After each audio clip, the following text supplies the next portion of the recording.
Hello everyone, नमस्कार दोस्तों। एक बार फिर से स्वागत है आपका आपके अपने यूट्यूब चैनल टारगेट मैथ में। साथियों, हमने जो आरआरबी एनटीपीसी 12th लेवल के जो पेपर चल रहा है उसके मैथ के क्वेश्चन एनालिसिस की जो सीरीज चालू की थी, आज हम उसकी तीसरी क्लास शुरू करने वाले हैं।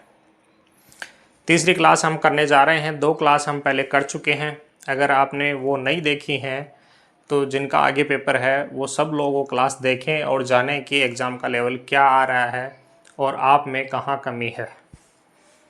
आज का पहला क्वेश्चन है, 2 संख्याओं का योग 40 है और उनका गुणा 60 है, तो उनके व्युत्क्रमों का योग ज्ञात कीजिए। साथियों, कोई भी 2 संख्याएं हैं, मानो a और b, हमें क्या दिया गया है कि इनका जो योग है वो 40 है, यानी a प्लस बी बराबर 40 है, और इनका मल्टीप्लाई यानी a गुणा b बराबर 60 है। यही दे रखा। उनके व्युत्क्रम का योग हमें पूछा गया है, तो उनके व्युत्क्रम क्या होते हैं, 1/a और इसका योग है ना, और 1/b, यही होता है। यही होता है तो फिर इसका एलसीएम लो, a और b आएगा, इधर b आएगा प्लस इधर a आएगा, यही आएगा। व्युत्क्रमों का योग यही होता है। ऊपर b प्लस a है या a प्लस b है, प्लस में को आगे पीछे होने का कोई फर्क नहीं पड़ता। तो ऊपर a प्लस b यानी योग हमें दे रखा है 40, नीचे a इंटू बी यानी मल्टीप्लाई हमें दे रखा है 60, तो इनके व्युत्क्रमों का योग हमारे पास क्या आया, 2/3। अगला क्वेश्चन देखते हैं। किसी निश्चित राशि पर सिंपल इंटरेस्ट मूलधन का 1/36 है। यदि ब्याज की दर और वर्षों की संख्या बराबर है तो ब्याज दर ज्ञात करो। हमें क्या दिया गया है कि सिंपल इंटरेस्ट मूलधन का 1/36 है। इस 1/36 होने का मतलब क्या होता है कि अगर हमारे पास 36 रुपये मूलधन है तो 1 रुपया उसका ब्याज होगा। यही हुआ क्या, यानी हमारा मूलधन अगर 36 रुपये है तो 1 रुपया उसका ब्याज हुआ। और हमें क्या दिया गया है कि ब्याज की दर यानी रेट और वर्षों की संख्या समान है। तो हमें सूत्र हमारा क्या होता है, मूलधन यानी 36 रुपये, ब्याज की दर यानी आर, समय भी इसके बराबर ही है तो इसको भी आर मान लो, अपॉन 100 बराबर 1 आ गया ब्याज, यानी आर स्क्वायर इक्वल टू 100/36, यही आएगा। आर इक्वल टू 10/6 यानी 6 सही 2/3% हुआ। अगला क्वेश्चन हमें दिया गया है कि 6 सेंटीमीटर लंबाई, 4 सेंटीमीटर चौड़ाई और 4 सेंटीमीटर ऊंचाई वाले घनाभ को पिघलाकर 2 सेंटीमीटर भुजा वाले कितने घन बनाए जा सकते हैं। साथियों, क्षेत्रमिति में किसी भी शेप को पिघलाकर उससे दूसरी शेप बनाने का मतलब यह होता है कि पहले वाली जो शेप थी उसका आयतन और अब जो नई शेप बनेगी उनका आयतन बराबर होना चाहिए। या फिर हमें दिया जाए कि किसी बर्तन में जो डाली जाने वाला लिक्विड होता है उसको लिक्विड को निकालकर दूसरे बर्तनों में डाला जाता है, तो वहाँ भी ये वॉल्यूम का कंसेप्ट ही काम करता है। वॉल्यूम बराबर कर देते हैं उसमें भी। यहाँ क्या दिया गया है, घनाभ हमें दिया गया है, तो घनाभ का वॉल्यूम क्या होता है, L into B into H, यही होता है। L हमें दिया गया है 6 इंटू बी दिया गया है 4 इंटू एच दिया गया है 4, हो गया इसका वॉल्यूम। ये वॉल्यूम किसके बराबर होगा, घन क्यूबॉइड दिया गया है, क्यूब दिया गया है, इसका वॉल्यूम होगा, क्यूबों की संख्या हो गई n, और क्यूब का जो वॉल्यूम होता है वो भुजा क्यूब होता है, तो 2 का क्यूब 8, n गुणा 8 आ गया, इसको काट दो 2 बार 2 बार, n बराबर 12 आया। आगे और क्वेश्चन देखते हैं। कि एक शहर में 55% जनसंख्या महिलाएं हैं, 80% पुरुष जनसंख्या साक्षर है। यदि कुल साक्षरता दर है वो 58% है तो महिलाओं की साक्षरता दर ज्ञात कीजिए। कैसे करेंगे? हमें दिया गया है कि पुरुष और महिलाएं दो ही हैं, तीसरे के बारे में कोई चर्चा ही नहीं है। उनमें से 55% अगर महिलाएं हैं तो क्या इसका मतलब ये नहीं होता कि 45% जो बच गए वो पुरुष हैं? 45% अगर पुरुष बच गए तो हम ये नहीं कह सकते कि महिलाओं और पुरुषों और महिलाओं का रेशियो 9:11 है। ये है तो हमें दिया गया है कि 80% पुरुष जनसंख्या साक्षर है, यानी इस 9 का 80% साक्षर है तो 9 का 80% आएगा 7.2। और टोटल जो कुल 20 हो गए, 9 महिलाएं और पुरुष 20 हो गए, इनमें से 58% तो 58 हो गए, इसका 11.6 साक्षर है। पुरुष हैं 7.2 तो 4 ये आएगा, 4 आएगा, 4.4 महिलाएं साक्षर हैं। कितने में? 11 में। प्रतिशत निकालना है, 100 से गुणा कर दो, 1 0 ये हटा दो, ये इससे 4 आएगा, कितना आया? 40%। अगला देखो, एवरेज का क्वेश्चन है। किसी बल्लेबाज ने अपने कैरियर के 21वें मैच में 87 रन बनाए। 21वें मैच में 87 रन बनाए तो उसके प्रति मैच रनों का औसत 2 बढ़ गया, तो पहले के 20 मैचों में उसका औसत क्या था? मान लो पहले के 20 मैचों में उसका औसत x था, तो क्या पहले उसके टोटल रन 20x थे? ठीक है।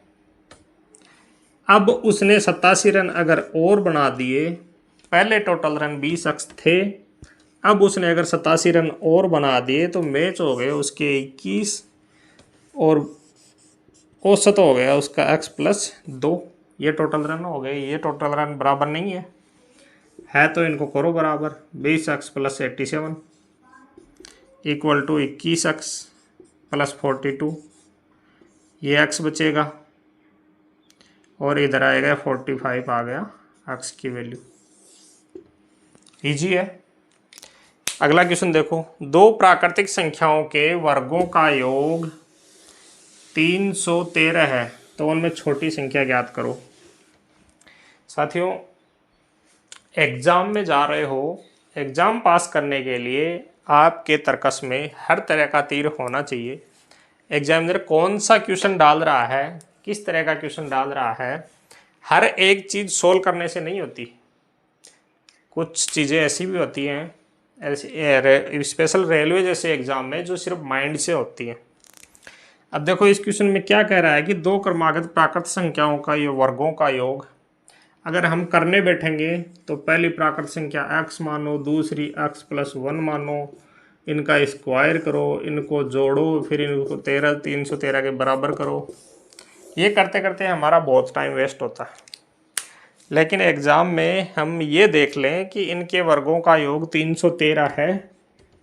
संख्या लगभग आगे पाछे, एकदम आगे पीछे हैं, तो हम क्या मान सकते हैं कि 300 हमें दो संख्याओं के वर्गों का योग करना है। तो ऐसी कौन सी दो संख्याएं हैं जिनके जिनका जो वर्ग है वो लगभग 150 के आसपास हो। अगर 150 के आसपास दो संख्याओं का वर्ग होगा तो उनको जोड़कर 300 के आसपास आ जाएगा। तो 150 के आसपास कौन से वर्ग होते हैं? एक होता है 12 का और एक होता है 13 का।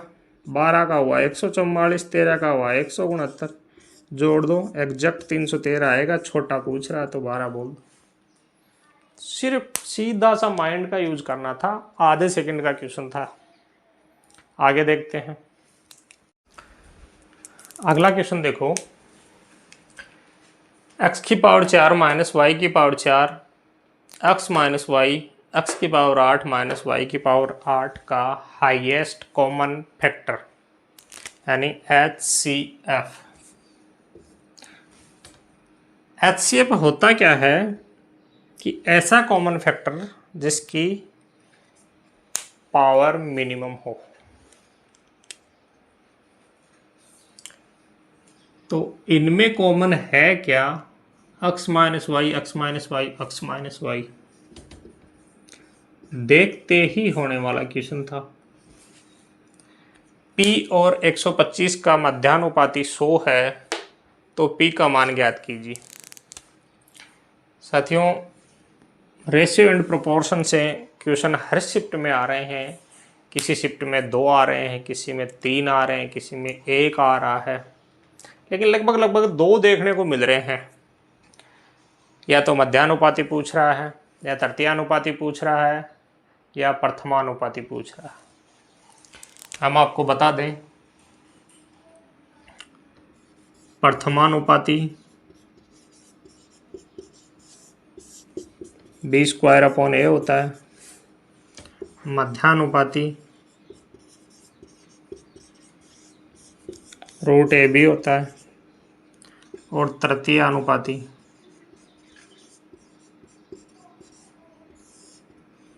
ये भी इसमें मिलता जुलता ही होता है, बी स्क्वायर अपॉन ए।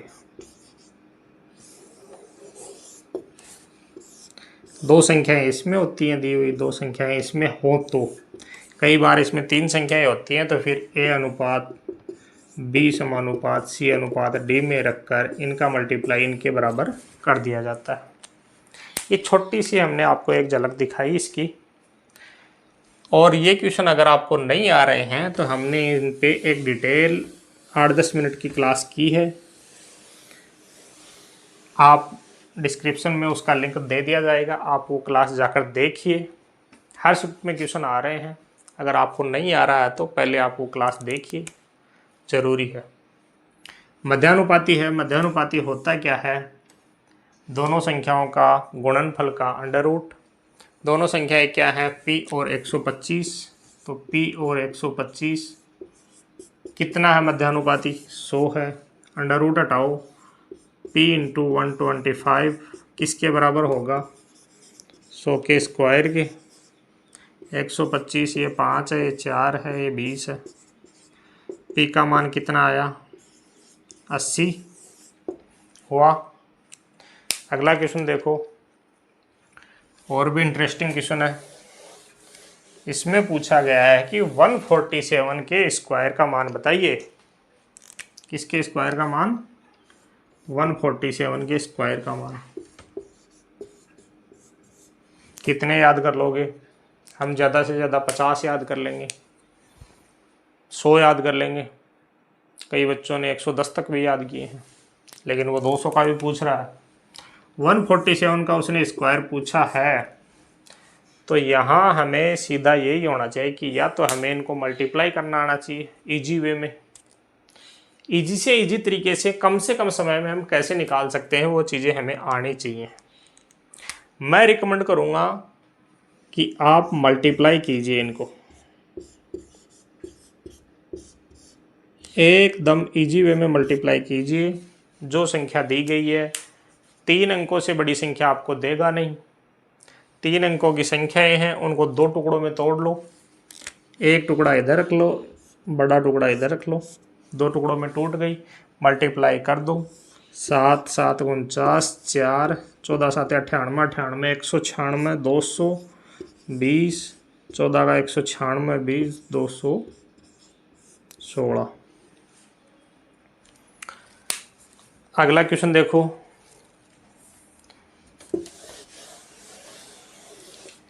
8 के 3 क्रमागत गुणजों का योग 24 2424। 8 के 3 क्रमागत गुणज कौन से होंगे? 8x प्लस 1 और 8x प्लस यही है, इनका सबका योग दे रखा है। किसके बराबर है? 24 के बराबर है। कितना हुआ? 8x 24x। 8 ये है, 16 ये है, 24 बराबर 24x बराबर 24 घट जाएगा 2400। x बराबर आया। आगे देखते हैं। अगला क्वेश्चन देखिए, बड़ा इंटरेस्टिंग क्वेश्चन है। रेलवे के एग्जाम में पहली बार ऐसा क्वेश्चन देखने को मिला है। इस क्वेश्चन को देखकर बच्चे शॉक भी हुए कि ये क्या पूछ लिया गया।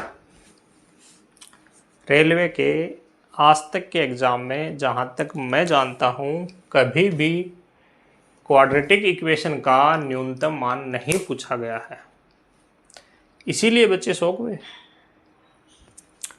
अभी मैं आपको बता दूं कि क्वाड्रेटिक इक्वेशन है क्या है। 8x + 14 + 3x², इसका हमें न्यूनतम मान पूछा गया है। पहले तो इसको स्टैंडर्ड फॉर्म में रखो। स्टैंडर्ड फॉर्म क्या होती है?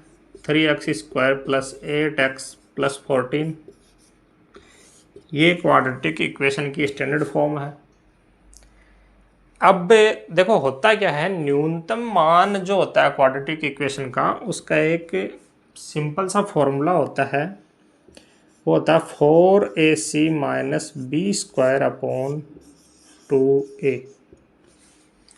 क्या हुआ? 4ac - b² / 2a, sorry 4a होता है, 2a नहीं 4a। ये इसका सिंपल सा फॉर्मूला होता है। किसी भी क्वाड्रेटिक इक्वेशन को अगर न्यूनतम मान हमें ज्ञात करना हो तो सबसे पहले इस क्वाड्रेटिक इक्वेशन को अगर स्टैंडर्ड फॉर्म में वो ना है तो हम स्टैंडर्ड फॉर्म में रखेंगे। स्टैंडर्ड फॉर्म में रखने के बाद में हम इस सूत्र से उसकी न्यूनतम वैल्यू निकालेंगे। रखो इसमें मान, कहाँ क्या दिया गया है? 4, a की वैल्यू 3, b की वैल्यू 8, c की वैल्यू नहीं, b की नहीं, c की वैल्यू, c की वैल्यू 14 माइनस b की वैल्यू 8 का स्क्वायर 64/4, a की जगह 3, यही है।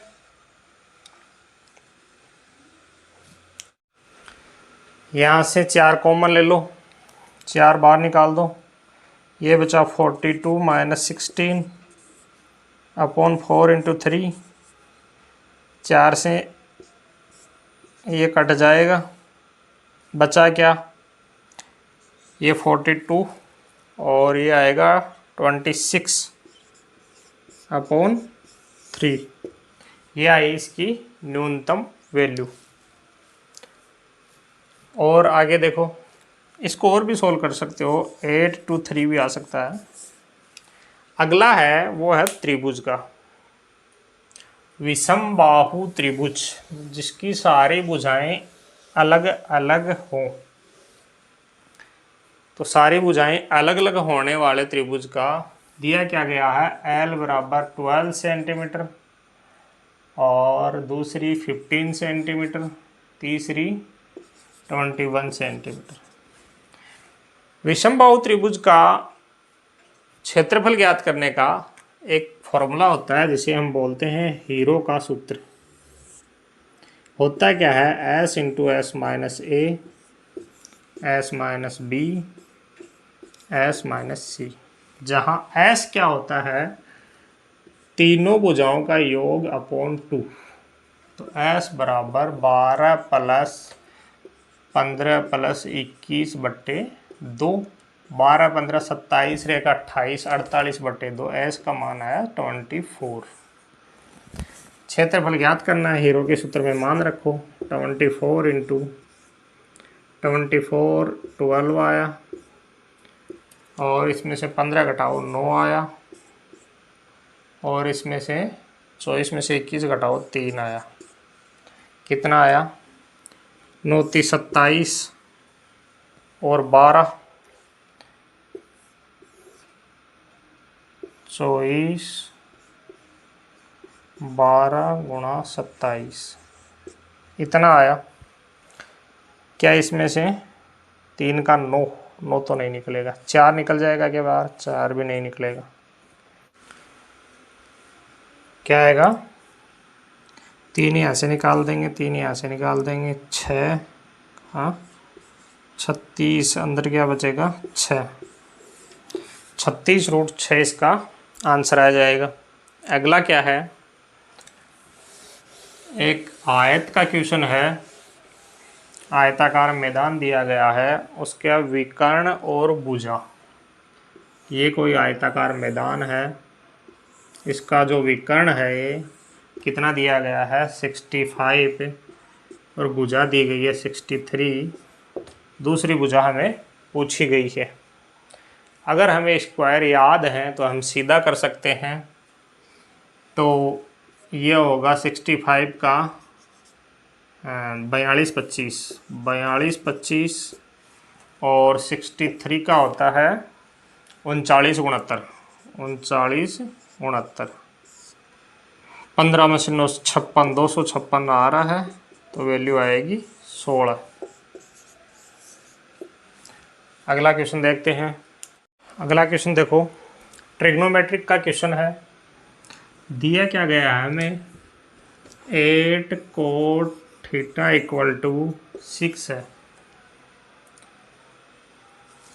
तो cot थीटा = 6/8 हो जाएगा। cot थीटा क्या होता है, sine theta upon cos theta, यही होता है क्या? नहीं होता, ये तो tan होता है और कोट होता है tan का उल्टा। तो tan का उल्टा कर दो, cos theta upon sine theta = 6/8 या फिर 3/4 काट दो, यही 2 से 3/4। यहाँ से क्या निकल कर आया, cos थीटा की वैल्यू 3 है, साइन थीटा की वैल्यू 4 है। पूछ क्या रहा है, sine theta plus cos theta, जोड़ दो 7 आएगा। नीचे क्या, sine theta minus cos theta, 4 - 1 आएगा। टोटल वैल्यू निकल कर आई 7। आगे क्वेश्चन दिया गया है समबाहु त्रिभुज का। समबाहु त्रिभुज जिसका क्षेत्रफल दिया गया है 25√3। होता क्या है समबाहु त्रिभुज, यही तो होता है जिसकी सारी भुजाएं एक हो, बराबर हो। सारी भुजाएं अगर समान है तो समबाहु त्रिभुज हो गया। तो क्या होता है, इसका परिमाप तो क्या होता है 3 गुणा भुज, और क्षेत्रफल क्या होता है 3/4 भुजा स्क्वायर, यही होता है क्या? √3/4, 3 नहीं, √3/4, √3/4 भुजा स्क्वायर। तो इसको इसके बराबर कर दो, 25√3, √3 से √3 कट जाएगा, भुजा स्क्वायर बराबर आया 100, भुजा बराबर आया 10। भुजा अगर 10 आई तो हमें परिमाप पूछा गया है, परिमाप हो जाएगा 30। अगला क्वेश्चन देखो,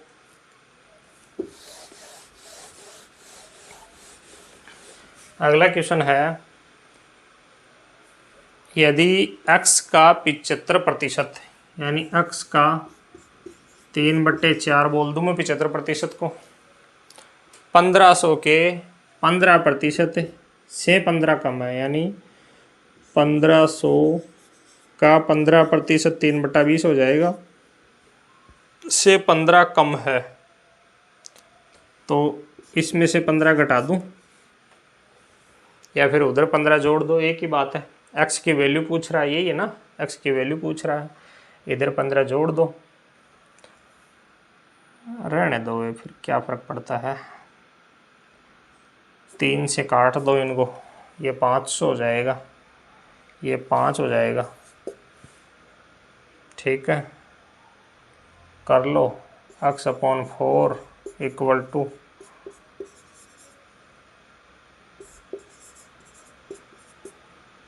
20 × 100, 1400/20, 70, x = 280 आ गया। अगला क्वेश्चन देखो, एक संख्या को 50% बढ़ाने पर 36, 30, देखो कितने इजी क्वेश्चन भी आ रहे हैं एग्जाम में। ये कह रहा है कि 50% बढ़ा दिया, संख्या थी 100%, 50 बढ़ा दिया होगी 150%। 36-30 प्राप्त हो रहा है हमें। 100% को अगर 2 बोल दूं तो 150% 3 हो जाएगा। 36-30 है हमें 3 के बराबर, 2 ज्ञात कर लो, या फिर 36-30 है हमारा 150 के बराबर, 100 के बराबर ज्ञात कर लो। बात तो एक ही तो है। क्या आएगा? 1 2 1 0, 2420। और देखते हैं 2-4 क्वेश्चन। अगला क्वेश्चन देखो, एक दुकानदार ने एक वस्तु 153 रुपये में खरीदी, वह उस पर कितना मूल्य अंकित करे कि 15% की छूट देने के बाद भी वह 20% का मुनाफा अर्जित करे।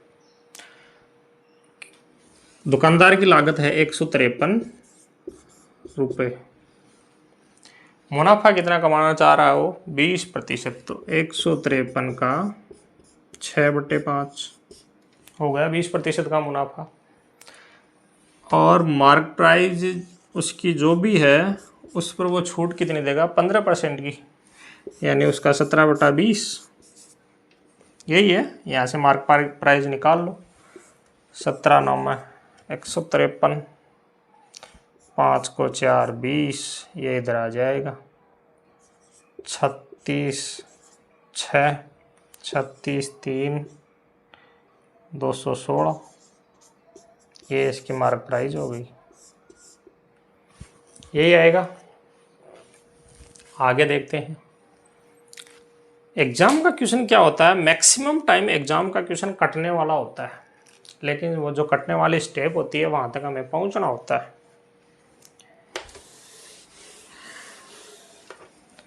अगला क्वेश्चन देखो, एवरेज का क्वेश्चन है। 3 वस्तुओं का औसत मूल्य है 15,945। वस्तुएं हैं 3 से गुणा कर देंगे, टोटल मूल्य आ जाएगा। टोटल मूल्य आ जाएगा यदि उनके मूल्यों का अनुपात दे रखा है 3, 5 और 7 में, तो सबसे महंगी वस्तु का मूल्य, सबसे महंगी कौन सी है? ये है। टोटल मूल्य किसके बराबर है? 15 के बराबर, और ज्ञात करना 7 के बराबर। यही है क्या सबसे महंगी? ये इसको काट दो, 5 से इसको काट दो, 3 1 4 8 4 9, 7 से गुणा कर दो, 63 6 56 6 62 6 और 7 6 13 1 और 21 1 22,323 रुपये। साथियों, आज हमने ये आरआरबी एनटीपीसी 12th लेवल का जो पेपर है उसकी रिव्यू की तीसरी क्लास की है, और लगभग हमने आपको जेन्युइन एग्ज़ाम लेवल जो है, एग्ज़ाम में आए हुए क्वेश्चन आपके सामने रखे हैं। ये मान के चलिए कि सेम एग्जैक्ट क्वेश्चन है इनमें। हो सकता है कोई नाम इधर उधर हो जाए, बाकी एग्जैक्ट ही क्वेश्चन लेकर आए हैं हम आपके लिए। आप इस सीरीज को देखिए, आगे जिनका एग्ज़ाम है वो विशेष तौर से ध्यान दें इस पर, कैसे क्वेश्चन एग्ज़ाम में आ रहे हैं, कौन से ऐसे क्वेश्चन हैं जो हमारे लिए कठिनाई पैदा कर सकते हैं। जैसे पिछले क्लास में मैंने बताया था, वो एक क्वाड्रेटिक इक्वेशन थी, उसकी प्रॉपर्टी पे क्वेश्चन पूछा गया था। आज की क्लास में मैंने थोड़ी देर पहले वो बताया आपको कि क्वाड्रेटिक इक्वेशन है उसका निम्नतम मान पूछ लिया गया। मेरी जानकारी में रेलवे में पहली बार हुआ है कि क्वाड्रेटिक इक्वेशन का निम्नतम मान पूछ लिया जाए, लेकिन पूछा है तो बताना पड़ेगा। और एग्ज़ाम पास करने के लिए हमारे पास हर एक वो चीज़ होनी चाहिए जो एग्जामिनर सोच रहा है हमारे लिए, उसके बारे में हमें पता होना चाहिए। ठीक है साथियों, आप इस सीरीज़ को देखते रहिए, जुड़े रहिए।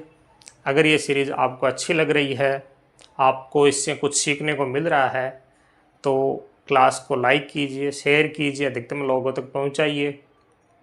आपको इससे कुछ सहायता मिल रही है, हमारे चैनल को सब्सक्राइब कीजिए, बेल आइकन को दबाइए, ताकि आगे आने वाली हर क्लास, हर वीडियो, हर क्लास की नोटिफिकेशन आपको सबसे पहले मिले और आप उसका लाभ उठाएं। धन्यवाद।